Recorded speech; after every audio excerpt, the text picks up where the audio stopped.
আয়না খুঁজতে হবে, সেই একটা ওই ধরনের শাড়ি খুঁজতে হবে, তো সেই ধরনের গ্রামে যেতে হবে, সেই হয়তো বা অনেক দূরে। তো এইসবের জন্য সব কিছু মিলে টাকার পরিমাণটা যদি সরকার আমাদেরকে একটু বাড়াইয়া দেন তাহলে মনে হয় যে সম্ভব। অসম্ভব বলে কিছুই নাই। আর যেহেতু এত স্বল্প পরিসরেও আমাদের মির্জা ভাই ছবি মানে করেছেন, আমরা সবাই মিলে করতে পেরেছি, তো এখন এইরকম মানুষকে আমি মনে করি যে সরকারের তরফ থেকেই মানে যোগ্য বিবেচনা করে সেইভাবে অনুদান দিতে হয়। ওনার আগের যে ছবিটি ছিল ভাঙ্গর, ওইটা অনুদানের ছবি ছিল, ওইখানেও আমি একটি চমৎকার চরিত্র করেছি।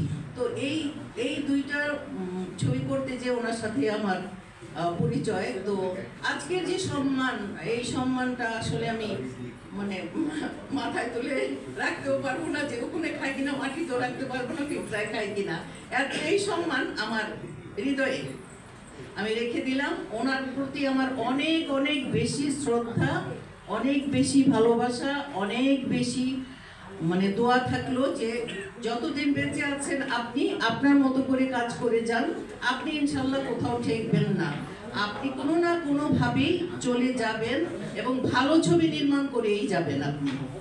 তো বক্তব্য তো কিছু নাই, কারণ আমি তো শেষে ধন্যবাদই দিতে হবে।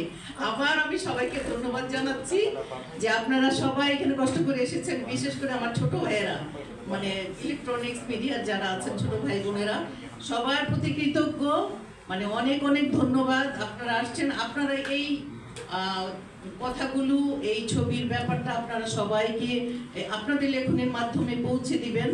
আর আমি ছবিটার সর্বাঙ্গীন মঙ্গল কামনা করছি, সাফল্য কামনা করছি।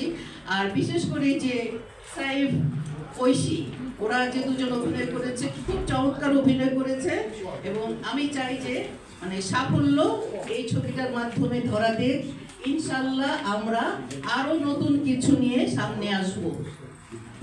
আসসালামু আলাইকুম। জয় বঙ্গবন্ধু, বাংলা জয় হোক।